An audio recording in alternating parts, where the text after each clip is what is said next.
दीपक जी अपने ऑफिस के कैबिन में बैठे एक फाइल को बहुत गौर से पढ़ रहे थे। फाइल पढ़ते पढ़ते उन्होंने अपने सेक्रेटरी को अंदर बुलाया और कहा, अभिनव को बुला कर लाओ।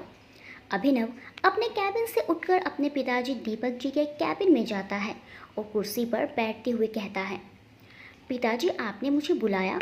दीपक जी फाइल में देखते हुए माथे में बल डालकर अभिनव से पूछते हैं, बेटा पिछले 5 महीने में हमारी कंपनी ने 3 बड़े प्रोजेक्ट्स पर काम किया जिनका कुल लाभ मिलाकर 65% बनता है। परंतु ये जो फाइल तुमने मुझे दी है इसके अनुसार तो लाभ केवल 45% ही हुआ है। दीपक जी की बात सुनकर अभिनव अपनी नज़रें चुराते हुए बोला, पिताजी हमारी कंपनी पर कुछ कर्ज बकाया था जो हमें लौटाना था। 20% की रकम उसी कर्ज के भुगतान में चली गई है। इस पर दीपक जी बोले, मैनेजर तो बता रहा था कि वो भुगतान हम पिछले महीने ही कर चुके। फिर बोले, अच्छा ठीक है तुम जाओ बेटा, मैं खुद देख लूँगा। अभिनव ने पिताजी के कैबिन से निकलकर एक गहरी लंबी सांस ली और मन ही मन सोचा, ओफ आज तो पकड़े गए थे, जान बची तो लाखों पाए। अभिनव के जाने के बाद दीपक जी ने अपने मैनेजर रजत को अपने कैबिन में बुलाकर पूछा, रजत मैं देख रहा हूँ कि हर महीने हमारी कंपनी के लाभ का ग्राफ नीचे ही गिरता जा रहा है और जब हम अपनी सारी कच्ची सामग्री नकद खरीदते हैं तो फिर हमारी कंपनी पर इतना कर्ज कैसे हो गया। रजत ने अपने बॉस की बात का उत्तर देते हुए कहा कि सर काफ़ी समय से ये सब काम अभिनव सर ही देख रहे हैं, मैं तो बस उनके द्वारा पास की गई फाइल को आगे भेजता हूँ। ठीक है रजत तुम जा सकते हो, रजत की बात सुनकर दीपक जी ने कहा। ऑफिस का काम करने के बाद वह घर आ गए और सीधा फ्रेश होने चले गए। फ्रेश होकर अपनी पत्नी से बोले, सरला तुम भी जल्दी से फ्रेश हो जाओ, रोहन की फ़्लाइट लैंड होने ही वाली होगी। आज का डिनर हम अपने बेटे के साथ करेंगे। जी बस मैं अभी 10 मिनट में तैयार होती हूँ। सरला जी इतना बोलकर तैयार होने चली जाती हैं। आज दोनों पति पत्नी बहुत ही खुश थे क्योंकि आज उनका छोटा बेटा रोहन पूरे 2 साल बाद विदेश से एमबीए करके लौट रहा था। और उससे भी खुशी की बात यह थी कि अगले सप्ताह ही रोहन की शादी की तिथि पक्की की गई थी। दोनों पति पत्नी रोहन को लेने एयरपोर्ट पहुंच जाते हैं। रोहन आता है तो देखते ही दोनों माँ पिताजी के पैर छूकर आशीर्वाद लेता है।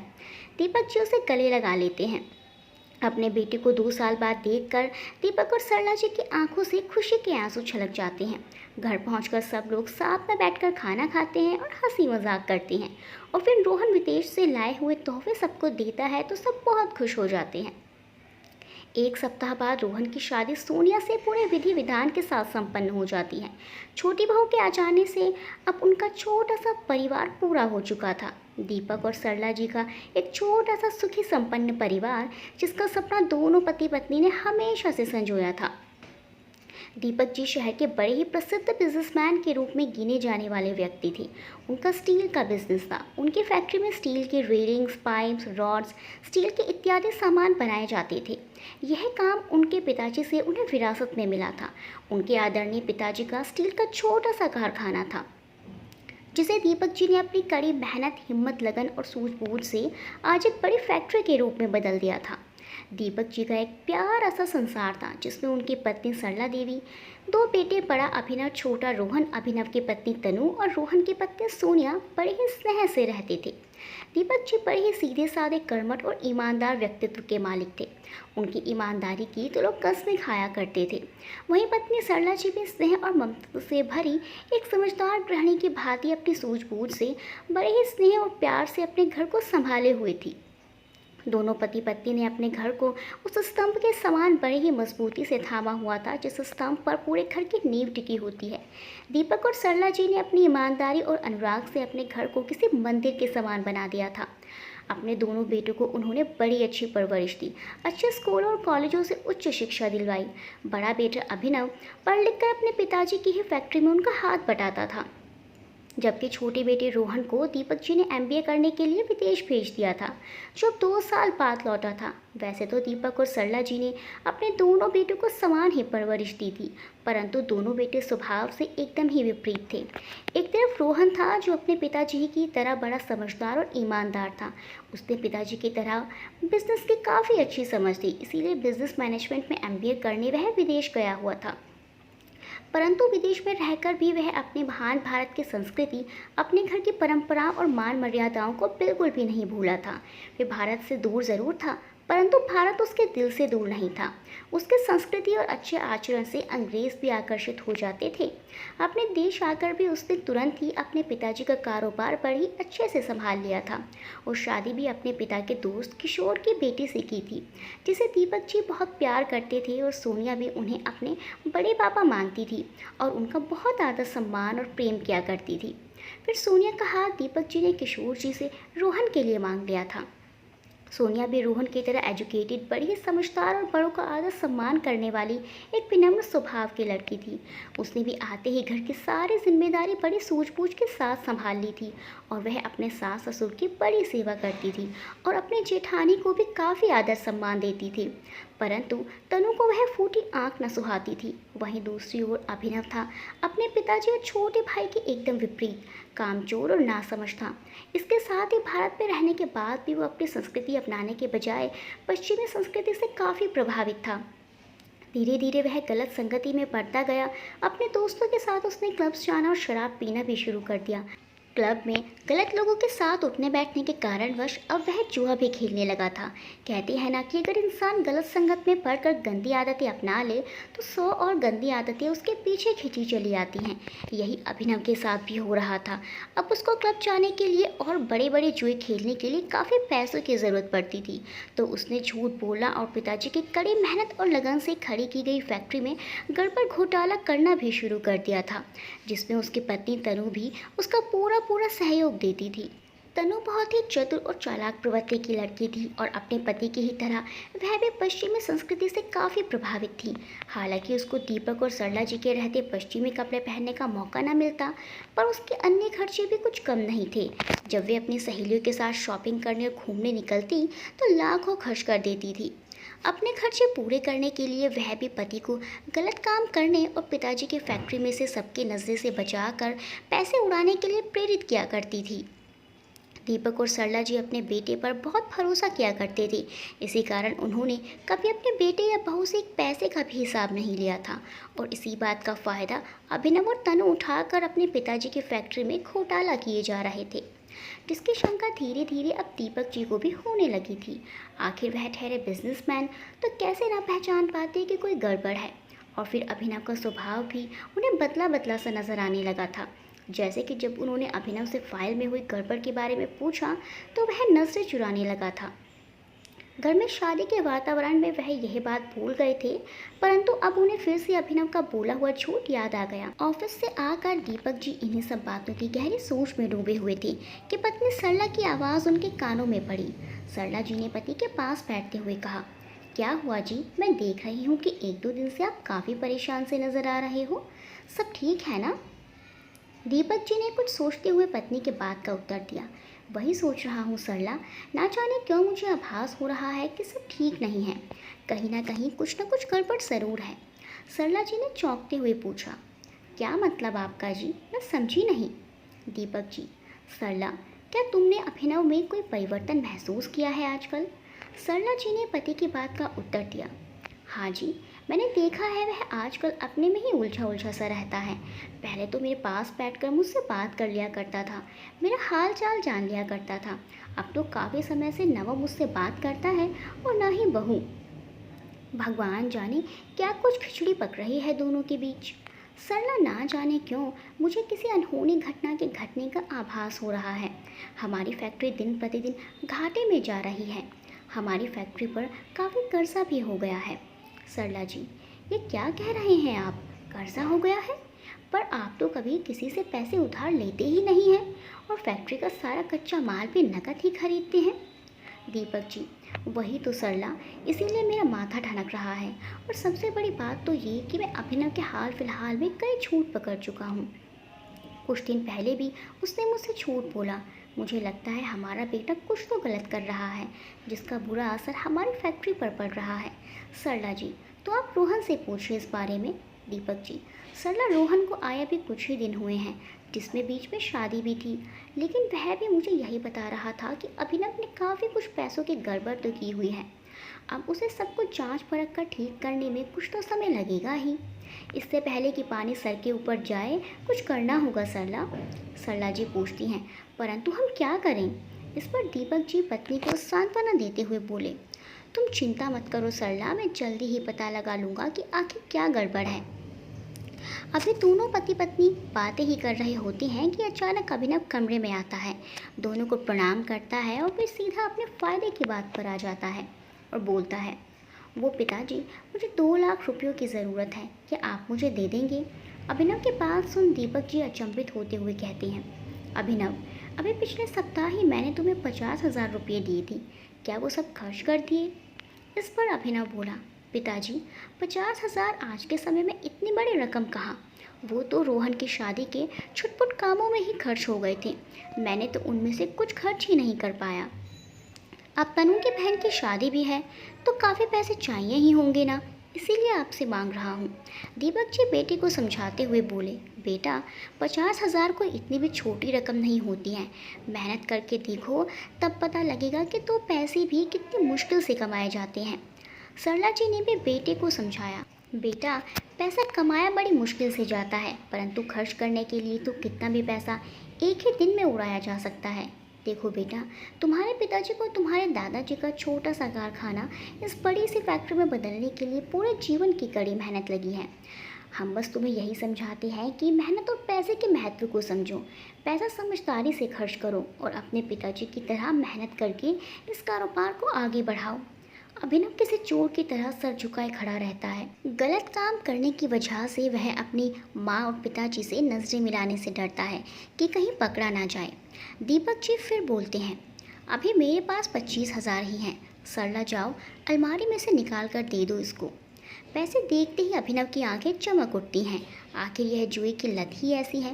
वह पैसे लेकर चला जाता है और क्लब में जाकर सारे पैसे एक ही झटके में फिर से जुए में हार कर अपना उदास चेहरा लिए घर आ जाता है। अब भला इतनी कम रकम में उसका गुजारा कहाँ था, इसीलिए अब उसे और अधिक पैसों की आवश्यकता थी, जिसके लिए वह अपना शातिर दिमाग लगाना शुरू कर देता है। और इस बार भी फिर से उसका साथ देती है उसकी धर्मपत्नी तनु। दोनों एक नया तिकड़म लगाकर सो जाते हैं, परंतु इस बार अभिनव और तनु ने जो तिकड़म लगाया था वो दीपक जी और सरला जी के सपनों से भी परे था। वो लोग अपने बेटे और बहू के नीच प्लान का अंदाज़ा भी नहीं लगा सकते थे। अभिनव ने इस बार बड़ी रकम कर्ज के तौर पर ले ली और बड़े पैमाने पर जुआ खेला, यह सोचकर कि मैं रातों रात करोड़पति बन जाऊंगा। लेकिन दुर्भाग्यवश उसका लक यहाँ भी काम नहीं आया और वो फिर से हार गया। अब कर्ज इतना था और वादा भी 1 हफ्ते का ही था और पिताजी भी अब पैसे नहीं देने वाले थे। तो अभिनव और तनु रात के घने साए में घर से भाग खड़े हुए। सुबह हुई तो दोनों किसी को भी दिखाई नहीं दिए। तो सरला जी उनके कमरे में गई तो उनके होश उड़ गए। सारा सामान बिखरा हुआ था। उन्होंने सबको आवाज़ दी, सब हड़बड़ाते हुए आए और कमरे का नज़ारा देखकर दंग रह गए। और दीपक जी अपना सर पकड़ कर बैठ गए। लेकिन अभी तो उनकी चिंता और अधिक बढ़ने वाली थी। जब यह खबर आग की तरह पूरे शहर में फैल गई तो उनके पास कर्ज वालों की लाइन लग गई। वहीं रोहन ने भी रजत के साथ मिलकर सारी फाइल्स चेक की तो पता लगा अभिनव ने करोड़ों का घोटाला किया हुआ है। रोहन के पैरों तले ज़मीन खिसक गई। जब उसने दीपक जी को बताया तो उनकी शंका आज विश्वास में बदल गई। अभिनव ने अंदर ही अंदर कंपनी को खोखला कर दिया था। कंपनी अत्यधिक घाटे में गई और डूब गई। वहीं दूसरी ओर जब दीपक जी की कंपनी डूब गई तो कर्जदारों ने दीपक जी का अपमान करना शुरू कर दिया, यह सोचकर कि हमारा पैसा मर न जाए। कंपनी में ताला लग चुका था तो कर्जदार घर पर आकर दीपक जी का अपमान करने लगे। दीपक जी एक सच्चे ईमानदार व्यक्ति थे। यह घटना उनके लिए अत्यधिक हृदय विदारक थी। आज तक उनका इस तरह से किसी ने अपमान नहीं किया था, परंतु नकारा संतान ने आज उन्हें कहाँ लाकर खड़ा कर दिया था। वहीं दूसरी ओर उनके दोस्त किशोर जी भी अपनी बेटी सोनिया को अपने घर ले जाने के लिए आ पहुँचे तो सोनिया ने साफ इनकार कर दिया। पापा, मैं केवल सुख के साथी तो नहीं हो सकती ना, मुझे दुख में भी अपने परिवार का साथ निभाना है। आप घर चले जाइए, मैं किसी कीमत पर भी नहीं आने वाली। अपनी बेटी की बातें सुन किशोर जी चुपचाप खाली हाथ घर लौट गए। उसके बाद जब कर्जदार घर के बाहर आकर खड़े हो गए और अपमानजनक बातें करने लगे तो सोनिया और रोहन ने डटकर सभी का सामना किया। आप लोगों को क्या लगता है कि आपका पैसा मर जाएगा? अरे किसी का एक पैसा भी नहीं मरेगा, एक एक पैसा मिलेगा। बस हमें 2-4 दिन का समय दीजिए। सोनिया और रोहन की बात सुन सब करसार चले जाते हैं। सोनिया और रोहन अंदर आते हैं तो दीपक जी सोफे पर बैठे हुए बहुत गहरी सोच में डूबे हुए थे। सोनिया दीपक जी के पास जाकर वहीं फर्श पर बैठकर दीपक जी का हाथ अपने हाथों में लेकर बोलती हैं, पापा आप किस गहरी सोच में डूबे हैं। मुझे पता है जो कुछ भी चल रहा है उससे बाहर निकलना इतना आसान नहीं है, लेकिन पापा आप चिंता मत कीजिए, मैं और रोहन है ना आपके साथ और हमेशा रहेंगे।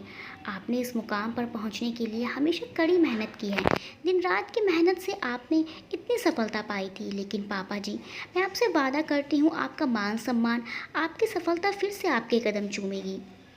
रोहन भी वहीं फर्श पर बैठकर अपने पापा की गोद में सर रखकर बोलता है, पापा सोनिया ठीक कह रही है, हम दोनों आपके साथ हैं और आप देखना पापा हम फिर से अपना सब कुछ पालेंगे। सरला जी भी किचन से निकलकर उनके पास बैठ जाती हैं और कहती हैं कि आप चिंता मत कीजिए जी, हम सब मिलकर कुछ ना कुछ ज़रूर करेंगे।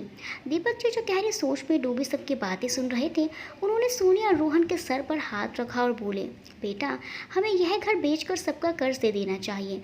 तो रोहन कहता है, पापा यह घर तो आपके सपनों का संसार है, इसे खड़ा करने के लिए आपने दिन रात एक कर दिए, इसे हम कैसे बेच सकते हैं। दीपक जी सपनों का संसार अपमान से भरकर नहीं होता है, तुम वकील को फ़ोन करो। रोहन वकील को फ़ोन करता है, वकील घर आकर सारे पेपर वर्क पूरा करके देता है, जिसके बाद दीपक जी अपनी मेहनत और लगन से बनाया हुआ बंगला बेच देते हैं और कर्ज की सारी रकम चुका देते हैं और खुद किराए के घर में आ जाते हैं। सोनिया जिसने मुश्किल समय में भी अपने सास ससुर और पति का साथ नहीं छोड़ा, महलों में रहने वाली लड़की अब अपने परिवार के साथ किराए के छोटे से घर में आ जाती है।